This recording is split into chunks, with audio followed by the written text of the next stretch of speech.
All right, welcome everybody. Thanks for being with us today. Today I have Hal Pollack with Ruback Fine Jewelry. Welcome, Hal. Thank you very much. Yeah, I appreciate you taking the time to visit with us today. You know, I'm particularly interested in your background, your history, how you got to be involved with Ruback. As I understand it, you own Ruback at this point. Is that correct? Yes. I've been in the jewelry business for about 40 years now, and we're actually the oldest jeweler in Kansas City, going over 100 years. Wow. I've been involved in the company. My family was very close with the original Ruback family, and actually suppliers to them. And so part of my background is manufacturing jewelry, selling to fine jewelers all around the country. We still do that on a smaller level than we used to, but we sell to individuals. We used to be in the Country Club Plaza for a long time. Before moved to the U.S. Bank building in Prairie Village on 95th Street, about halfway between Knoll and Row, 27 years ago. So we're unusual. We're like a store, but we're in an office, and we have quite a bit of inventory, and we have a workshop with jewelers nearby. And this has been unusual. All the circumstance that has happened, because we're used to seeing people in person, of course, but working with a lot of people like this. So I'm curious as to that. So prior to that, even though you were in an office setting, you had regular retail store hours? We did. We're open to the public. Okay. But we're very close with our customers. We have thousands of customers that have known us for years, so a lot of times they'll call and we'll kind of know they're coming anyway. But we work a lot with their jewelry or their stones that they may have, do a lot of custom design, so we kind of know they're coming. And interestingly, this very difficult period of time that we've all been in, people are home, so they've been going through their jewelry boxes and pulling some things out, and so we're working on a lot of designs and kind of getting started with things virtually. And our hope is that the pipeline, when we're back normal, will not be empty when we go back, and that seems what's happening. That's all of our hopes, isn't it? Yeah, I totally get that. Absolutely. So I'm curious. So you can actually do work on some custom design stuff using Zoom chats or whatever sort of stats, from a distance. Yeah. Just, I mean, to get it started, we, an associate of mine at home also, the two of us are the ones mainly that do this. We have certain items that we brought home with us, or we go by our office, which is really the building is really kind of closed down, but we'll get a few things, bring them home if we need to, or we refer to a lot of images that we have already. And then, from there, we can definitely get things started. We're working on some insurance replacements for people.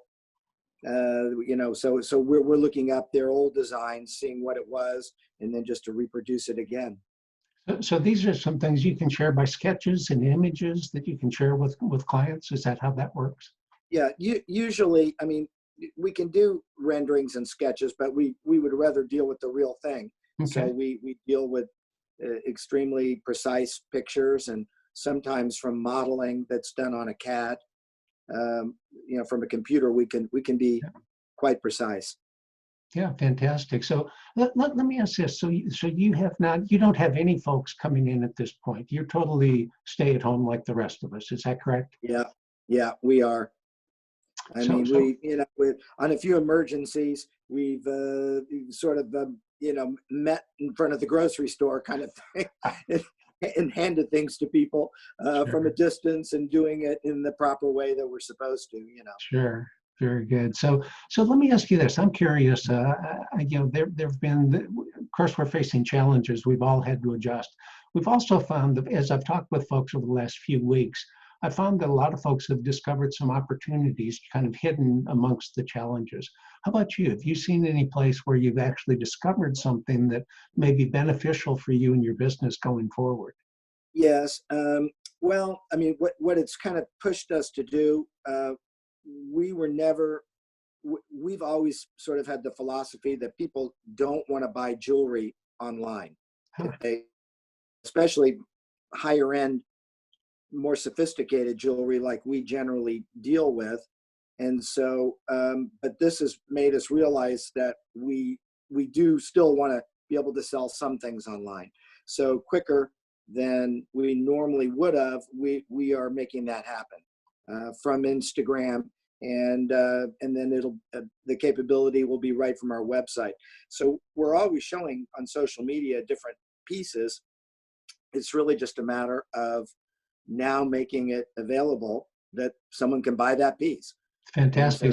So you've actually moved, or you're in the process of moving to an e-commerce site, having that set up so folks can, exactly. yeah. And it's just, it's something that for the main things we do, it's just not something that we wanted to push before. We figured other people do that and they can do it, and it's usually more commercial jewelry. Or it's a brand name. We're really the brand. We make jewelry and even make it for other jewelers, other Wow. fine jewelers. Wow. So we're the brand, but yet we see that when people see a particular design they like, sometimes it'll almost be like a sample sometimes that we're selling, because we have certain samples, and if it's a fine piece of jewelry, it doesn't matter whether it's a sample or not. So we're realizing that it's a way for us to move those. Interesting. So, Say, I'm curious. It sounds like you've got your hands wrapped around the business challenges pretty well. I'm curious, as I've been talking with several folks over the last few weeks about this, how have you found this personally for yourself? Now, day by day, you can't get out and go to your place of business. You're having to conduct business from home. What challenges, what adjustments have you made, and how are you doing with that? well, we have our daughter and her new husband that they had just moved right before this from New York to Chicago. Wow. And just for different reasons, they're both doing very well in their businesses, but it just seems safer for them to be here, Good. not in the density of the middle of Chicago. So they're here. So it's really been very nice being with them. Good. And it's so it's family time. Yes. Family time on Yeah. steroids. Yeah, very good. Yeah, very good. That sounds great. Hey, as we kind of move toward wrapping up here, are there any things that you've found, or any, kind of last words of advice that you would give other retailers, other small business owners, and you're probably a pretty big business owner, but other retailers, any last words of advice you would want to share? I mean, I've just never, like you hear this over and over on TV and from everyone. I've been in business for 4 decades. I've never seen anything like this. I have nothing to compare it to.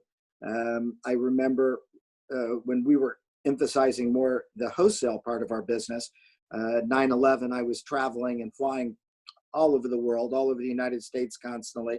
So I felt it when I was on some empty planes and everything. So you can maybe compare it to that a little bit, but I just think that people have to remain calm and just realize that their core business will come back. And I just think that it's trying to make your customers stay in touch with them, and so that they don't have a panicked feeling, that is the best resolve for everyone. So Fantastic. Well, hey, Hal, thank you so much. I really appreciate you spending a little time with us today. well, thank you. Nice meeting you. Absolutely. Thanks.